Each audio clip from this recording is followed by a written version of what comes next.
After a hard nor'easter clears the York River, the falling tide leaves a line of debris along the bank below West Point, Virginia, and for decades the men who work that water have known to walk it before the next boat traffic stirs the mud again. Ballast stone turns up first, rounded and grey, a kind of rock that does not belong to the geology of the Tidewater. Then comes iron, corroded into shapes no longer identifiable as anything but old. A hinge, a strap, something that might once have fastened a chest or a door. None of it has ever been surveyed by a state archaeologist. None of it sits in a museum case with a placard explaining what ship it fell from or when. It simply resurfaces, storm after storm, along a stretch of riverbank that historians have spent more than a century trying to place on a map, because somewhere near this water, in the autumn of 1570, 8 Spanish Jesuits and a young Algonquian man who had crossed the ocean twice walked ashore to build a mission that would not survive the winter. The Chesapeake is not one body of water so much as a drowned river valley, fed by dozens of tributaries wide enough to hide a fleet and shallow enough to strand one, and its mouth near Cape Henry has claimed vessels across 4 centuries of recorded maritime traffic. Most of those wrecks belong to periods well documented in state and federal shipwreck registries, colonial tobacco ships, Confederate blockade runners, 20th century steamers lost to storm or collision. The 16th century, the earliest period of sustained European presence on this water, is the one era for which the registry stays almost entirely silent, not because nothing was lost, but because almost nothing from that period was ever formally searched for in the first place. The mission had no soldiers. That detail alone should have kept the story in every textbook about early Virginia, because nothing else about Spanish colonization in the Chesapeake worked that way. 9 years earlier, in 1561, a Spanish ship exploring the bay, the Spanish called the Bahia de Santa Maria, had taken aboard a young man from a town somewhere along its shores. If you're enjoying this story so far, don't forget to hit the like button and subscribe. Drop a comment telling me where in the world you're watching from. I love hearing from you. The ship belonged to an expedition under Antonio Velázquez, sent north from Spanish Florida to chart the bay's approaches for future use, and its crew's own log treats the young man's presence aboard almost as an afterthought, a useful guide picked up along the way rather than the central figure the story would later become. Some accounts say the young man came willingly, curious about the strange vessel. Others say he was taken. What survives in the Spanish record is a name he did not choose, Don Luis de Velasco, given in honor of the Viceroy of New Spain, under whose household he was raised, baptized, and educated. For most of a decade he did not spend at home. His birth name is recorded in later Spanish sources as Paquiquineo, though the spelling shifts from document to document the way names always do when one language tries to hold another's sounds. By the time he returned to the Chesapeake in 1570, he had lived in Spain, in Mexico City, and briefly aboard a failed expedition 4 years earlier that turned back before reaching land. He had spent close to a decade of his life inside Spanish households, Spanish churches, and a Spanish idea of what his future was supposed to look like once he brought Christianity home to his own people. The Jesuits believed he was the reason their mission would succeed where earlier Florida expeditions, backed by soldiers and gunpowder, had failed or dissolved into violence. They were sending faith without an army, and they were sending it through a man who had seen enough of Spain to guide it safely. Records from those years describe him falling seriously ill not long after arriving in Mexico, recovering under the care of Dominican friars who took a personal interest in his conversion, and eventually studying under a bishop before Jesuit missionaries assumed responsibility for him. He attended court functions in the household of the viceroy, whose name he now carried. He learned Spanish well enough to read scripture and, by most accounts, well enough to argue theology with the men training him. None of that erased the fact that he was a captive turned pupil turned instrument, moved between institutions that each had their own reasons for keeping him close, none of which were his own. The aborted 1566 expedition, when Menendez himself tried to return him to the Chesapeake alongside Dominican friars, failed for reasons the record blames on weather and provisioning, though it left Paquiquineo in Spanish custody for 4 additional years he had not planned on. The Tidewater world Paquiquineo returned to was not a wilderness waiting to be organized. It was a dense arrangement of towns strung along the rivers that fed into the bay, each built where fresh water met tillable ground, each connected to its neighbors by canoe routes that carried corn, copper, shell beads, and news faster than any Spanish courier could move on foot. Political authority in this world ran through mothers' lines, not fathers, and a paramount chief was beginning, in these very decades, to draw dozens of these towns into a single confederation that English colonists would later call the Powhatan chiefdom, after the man who led it. Copper moved inland from the coast in trade networks that reached the Piedmont and beyond, valued the way silver was valued in Europe, and the towns that controlled its distribution held influence that outside observers, arriving with their own assumptions about wealth and power, consistently underestimated. The copper itself rarely originated anywhere near the bay. It traveled down from sources in the interior, passed hand to hand through towns that took a share for the privilege of moving it along, and arrived at the coast already transformed into ornaments that marked rank the way a title or a coat of arms marked rank in the Spain Paquiquineo had just left. Shell beads moved the opposite direction, carved along the coast and carried inland to towns that had never seen open water. English colonists who arrived decades later would look at this network and see scattered villages trading trinkets. What they were actually looking at, without the vocabulary to describe it, was a regional economy with its own currency, its own roots, and its own understanding of who owed what to whom, built up over generations before a single European ship entered the bay. None of this made the region isolated, it made it selective. The rivers of the Chesapeake had already seen European ships for most of a century before Jamestown existed, arriving to trade, to explore, sometimes to raid for captives the way Paquiquineo himself had likely been taken. By 1570, whatever town Paquiquineo came from had already absorbed one hard lesson about foreign ships arriving in the bay, and it was not a lesson about trade goods. Historians still debate exactly which town he belonged to, whether it stood on the York or somewhere along the Pamunkey, because the Spanish records that might answer the question were never precise enough to satisfy, and the archaeological search for the mission site itself has never definitively closed the gap. The decision to send missionaries without soldiers was not sentiment, it was strategy, born out of failure. A decade earlier, Tristan de Luna's heavily armed expedition to establish a Spanish colony on the Gulf Coast had collapsed into hunger, mutiny, and abandonment, despite hundreds of soldiers and settlers backing it. Menendez and the Jesuit provincial overseeing Florida concluded that armed colonization kept provoking the very resistance it was meant to prevent, and that a small, unarmed party, guided by someone the Chesapeake towns might recognize as one of their own, stood a better chance of taking root. It was, in its own way, a calculated bet on trust rather than force, and for that reason alone the mission's failure deserves to be read as something more complicated than a simple story of doomed colonizers meeting hostile natives. It was an experiment in a different approach to conquest, and the experiment did not survive contact with the obligations Paquiquineo still owed his own family. What the Jesuits carried ashore that September was modest by any colonial standard. Vestments, sacred vessels, seed corn for planting, and almost no food beyond what they expected the local towns to trade them once relationships were established.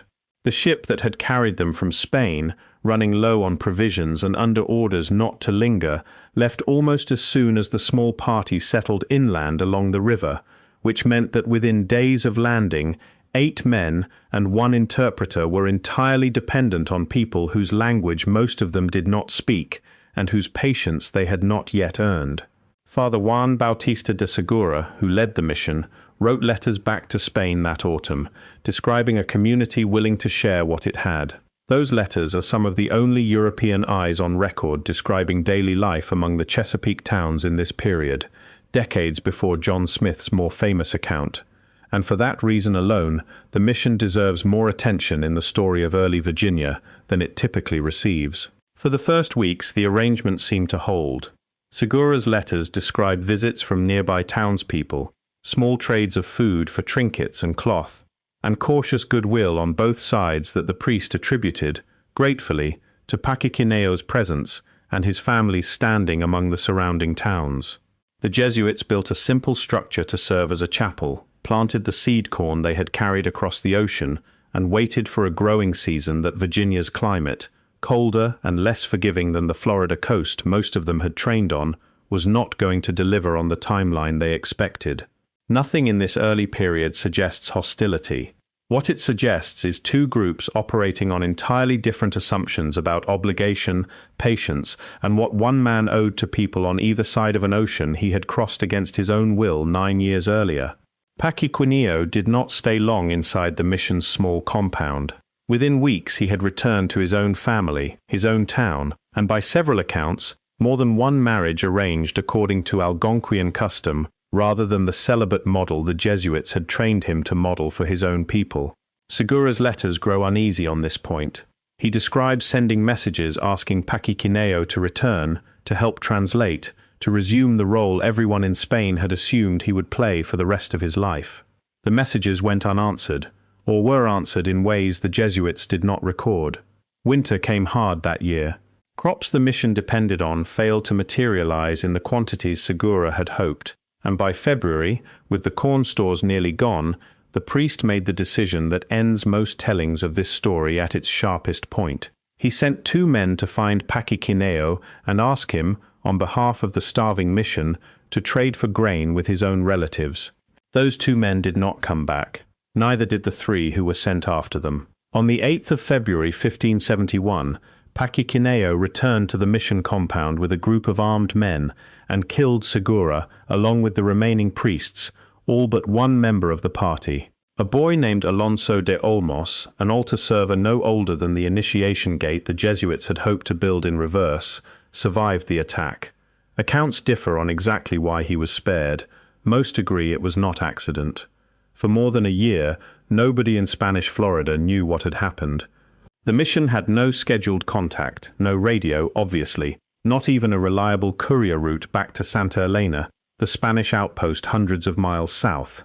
When a supply ship finally returned to the bay in the spring of 1572 under the Adelantado of Florida, Pedro Menendez de Aviles, its crew found the mission compound empty and the Jesuits gone. Menendez sent a pilot named Vicente Gonzalez ahead to scout the river, and it was Gonzalez's small party that first made contact with towns along the shore, trading for information rather than attacking outright. It took months of negotiation, hostage-taking, and at least one violent skirmish along the riverbank before Spanish forces recovered Alonso de Olmos alive from a nearby town and executed several native men the Spanish held responsible, though which men, and whether Paquiquineo himself was among them, the Spanish record does not agree. Some accounts describe his capture, others suggest he escaped inland and was never seen by European eyes again. After 1572, his name simply stops appearing in any surviving document on either side of the Atlantic. That silence is where the story usually ends in the few textbooks that mention it at all, if it appears at all. Jamestown, founded 36 years later in 1607, became the anchor of English-language colonial memory in Virginia, the place where American schoolchildren are taught the story of European settlement in the Chesapeake begins. The Ajacan mission predates it by nearly 4 decades and involves a different European power, a failed outcome, and an indigenous interpreter whose choices do not fit comfortably into either a story of peaceful contact or a story of straightforward conquest. It is not suppressed in the sense of a sealed archive or a classified file. It is simply inconvenient to a founding narrative built around English persistence, and inconvenient stories get relegated to footnotes rather than chapters, which in practice erases them just as effectively. If you're hooked on this story, make sure to subscribe and turn on notifications so you never miss an upload. Your support means everything and helps me bring you more emotional stories like this one. The mission's physical location has never been conclusively identified. Spanish accounts describe travel up a river from the bay's mouth to a site the Jesuits reached by boat and then partly on foot. Details vague enough that 20th century historians spent decades arguing over whether the mission stood on the York River near modern Gloucester Point, further upstream near the confluence of the Pamunkey and Mattaponi, or somewhere else along the same watershed entirely. Clifford Lewis and Albert Loomy, whose 1953 study remains the standard historical reconstruction of the mission, favoured a site along the York. Later researchers connected to the College of William and Mary and to the broader Werowokomoko research group, which has spent years mapping the paramount towns of the Powhatan chiefdom through excavation and through partnership with descendant tribal communities, have continued to survey candidate sites without announcing a confirmed location. Funding for a dedicated search has been intermittent. Much of the likely terrain sits on private land, farmland and waterfront property whose owners have no obligation to allow excavation and whose consent has not always been sought or granted. This is the gap where the ballast stone and the corroded iron along the riverbank matter most, and where caution matters just as much. No formal maritime survey has traced their origin, no laboratory analysis linking their mineral composition to 16th century Iberian ballast has been published in any peer-reviewed source this narration can point to with confidence. What exists is decades of accumulated testimony from watermen and amateur divers working this stretch of the York, describing material that surfaces after major storms and disappears again into the silt before anyone official arrives to look at it. Virginia's state underwater archaeology program, housed within the Department of Historic Resources, maintains records of documented wreck sites throughout the bay and its tributaries, the genuine debris of 4 centuries of maritime traffic, colonial and otherwise. Whether any fragment recovered near West Point belongs to a specific 16th century vessel connected to the Ajacan mission is not something the existing record can answer. What the record does confirm is that ships of that era did travel these waters, that the mission's own supply vessel came and went from somewhere along this shoreline in 1570, and that the exact place where it anchored has never been pinned to a coordinate any archaeologist will defend without hedging. Maritime archaeologists elsewhere have shown that ballast stone can, in principle, be traced back to its likely quarry of origin through mineral composition, since ships of a given nation and era tended to load stone from familiar harbors near their home ports. That kind of sourcing study takes laboratory time, funding, and a sample worth analyzing in the first place, none of which has been directed at the material pulled from the York River banks by private hands over the decades. A stone in a waterman's pocket carried home and set on a windowsill tells the historical record nothing at all. The same stone, logged, photographed, and compared against known Iberian ballast profiles, might tell it a great deal. The distance between those two outcomes is not mystery. It is simply the distance between curiosity and a funded research program, and in this particular corner of Virginia, that distance has never closed. Oral memory presents its own complications, and honesty requires naming them plainly rather than dressing them up as more certain than they are. The Powhatan people who survived English colonization, dispossession, and centuries of policy designed to erase their presence from Virginia's official record did not leave behind a continuous, unbroken chain of testimony about a mission that failed before their confederacy had even fully formed under Wahunsonacore. What does survive, carried through descendant communities including the Pamunkey, the Mattaponi, and other state and federally recognized tribes of Virginia, is a broader historical memory of early European contact along these same rivers, of captives taken and returned changed, of foreign visitors whose intentions shifted the moment resources ran short. Tribal historians and cultural leaders who have spoken publicly about this period tend to frame Paquiquineo's decision less as betrayal, the word Spanish sources reach for automatically, and more as a return to obligation, a man choosing his family and his people's survival over a role assigned to him thousands of miles from home, at an age when he had little say in the assignment. That framing does not require inventing testimony that was never recorded. It requires reading the Spanish record against its own assumptions and asking whose interests those assumptions served. It also requires resisting the opposite temptation, the urge to smooth the story into something cleaner than the evidence supports. Paquiquineo is not a folk hero waiting to be rediscovered, and the men who died at the mission were not villains whose deaths settle any moral account. He was a young man shaped against his will by an empire that saw him as a tool before it saw him as a person, and the choice he made in February of 1571 cost 8 other men their lives, several of whom had shown him, by his own people's report, a measure of genuine kindness in his final weeks among them. Both facts sit in the record at once. Neither cancels the other out, and any version of this story that resolves the tension too neatly in either direction, is smoothing over exactly the kind of complexity that got this episode dropped from the history books to begin with. What makes the mission's disappearance from popular memory particularly strange is how well documented it actually is within Spanish archives, even if American classrooms rarely reach it. Segura's own letters survive. Reports filed with the Spanish crown following Menendez's punitive expedition survive. The broad outline of events, arrival, famine, Segura's fatal message, the killings, the year of silence, the recovery of one surviving boy, is not contested among historians the way some colonial-era stories are contested. What is missing is not the paper trail.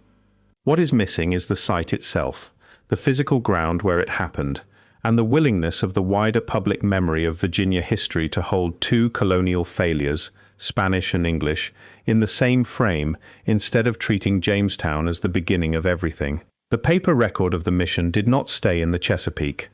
It went the other direction, east across the Atlantic, filed into the Jesuit order's own archives and into the broader colonial administration of the Spanish crown, where much of it still sits today inside the Archivo General de Indias in Seville, alongside the correspondence of an empire that spanned two hemispheres. Segura's letters, the depositions taken from Alonso de Olmos after his rescue, and the reports Menendez filed following the punitive expedition were never lost in the way a physical artifact can be lost.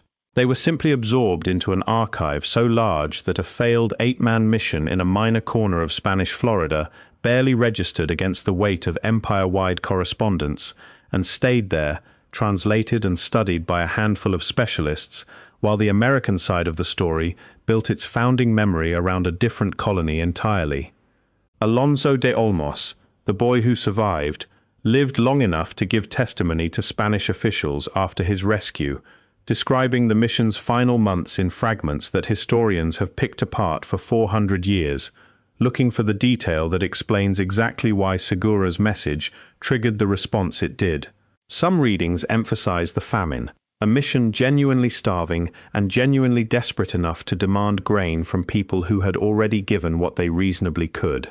Other readings point to something less immediate and more structural, a young man taken from his home at an age too young to consent, dressed in someone else's religion for the better part of a decade, and returned to find that the people who had shaped him still expected obedience the moment his own family needed him more. Both readings can be true simultaneously. Neither requires supernatural explanation, and neither requires calling the killings anything other than what the Spanish called them at the time, a rebellion against an authority that had never fully earned trust in the first place. The question that keeps researchers returning to this stretch of the York River, decade after decade, is not whether the mission happened. It is why a documented, archivally rich episode of American colonial history, one involving a real indigenous interpreter whose name and travels are more thoroughly recorded than most 16th-century native individuals anywhere on the continent, remains largely absent from the version of Virginia's founding story taught to most Americans. Jamestown offers a cleaner narrative, English persistence rewarded, a colony that eventually survived its own starving time and grew into something larger. Ajacan offers no such resolution. It offers a mission that failed within months, a Spanish crown that abandoned further attempts at colonizing the Chesapeake after the punitive expedition returned home, and an interpreter whose final chapter simply is not there to read because nobody wrote it down, or because whoever might have written it did not survive long enough to try. Menendez de Avilés, for his part, moved on from the Chesapeake almost immediately after the punitive expedition concluded. Spain's colonial energy in North America concentrated further south, around Florida and the Gulf, and the Bahia de Santa Maria dropped out of active Spanish interest for the better part of 2 decades before the English arrived to claim the same waters under a different flag entirely. The mission's failure did not trigger a second attempt. It triggered abandonment, which is its own kind of erasure, quieter than a cover-up, but just as effective at removing an episode from the historical record most people encounter. What the Riverbank still gives up after a storm, then, sits at the intersection of several kinds of uncertainty stacked on top of each other. A mission site that has never been excavated because nobody can agree exactly where it stood. A ship that came and went from somewhere along this water in a year now 450 some years gone. Ballast, stone and iron that surface without provenance, without a laboratory report, without the state funding that a full survey would require. None of that adds up to proof of anything specific. It adds up to a genuine, still open historical question sitting in plain sight along a public riverbank in Virginia, unresolved, not because the evidence has been hidden, but because nobody with the resources to look closely has yet made it a priority. The Werowocomoco Research Group's ongoing work, conducted in partnership with descendant tribal nations rather than around them, is the closest thing to a modern, methodical attempt to locate what the 16th century left behind along these rivers, mission included. Their surveys move slowly, constrained by private land ownership, funding cycles, and the ethical requirement, now standard in serious Virginia archaeology, that excavation on ancestral ground proceed only with the involvement and consent of the communities whose history is being unearthed. That requirement did not exist in 1953, when Lewis and Loomy published their reconstruction, working almost entirely from Spanish documents. It exists now, and it means the search for Ajacan's exact footprint is, for the first time, being conducted the way this kind of history should have been handled from the start, with the people whose ancestors lived through it treated as authorities on their own past rather than as background to someone else's document. Several of the tribes descended from the towns Paquiquineo would have known, including the Pamunkey and the Mattaponi, hold reservation land in Virginia today that predates the state itself. Some of the oldest continuously held native land in the country, and both received full federal recognition only in the 21st century, a bureaucratic milestone that arrived roughly 440 years after the events this narration describes. That timeline matters. It means the communities best positioned to weigh in on how Paquiquineo's choices should be understood spent most of American history without the institutional standing to be consulted on any of it. Their own oral memory treated as folklore by exactly the kind of historians who took Spanish letters at face value. The Werowocomoco Research Group's insistence on partnership rather than extraction is, in that light, less a courtesy than a correction, decades overdue, to a pattern that shaped how this entire episode of Chesapeake history got written in the first place. Paquiquineo's name appears in no monument along the York River. No historical marker names the town he likely came from, because historians still cannot agree which town that was. The mission he helped bring ashore, and then helped end, has no visitor center, no reconstructed palisade, no annual reenactment drawing tourists the way Jamestown does, an hour's drive away. What it has instead is a stretch of quiet riverbank that occasionally, after the right kind of storm, hands back a piece of corroded metal or a stone that does not belong to Virginia's own geology, and a community of historians and tribal researchers still working, patiently, to close a 450-year-old gap between what the archive says happened and where, exactly, on the ground it actually took place. The mission ended in February. The famine that triggered its final message never fully appears in Segura's own letters, only in what came after them. And somewhere beneath the fields above that river, or perhaps not beneath them at all, perhaps washed downstream centuries ago into water that has long since scattered whatever remained, sits the answer to a question that has outlived every person who might have settled it with certainty. Not what happened. That much the record already holds, where it happened, and what it would mean to finally stand on the exact ground where a boy watched 8 men die and lived to tell Spain about it, remains, for now, the one piece of this story the continent has not yet given back. Thank you so much for watching until the end. If you loved this story, check out the other videos on your screen now. I think you'll really enjoy them. And don't forget to subscribe if you haven't already. See you in the next story.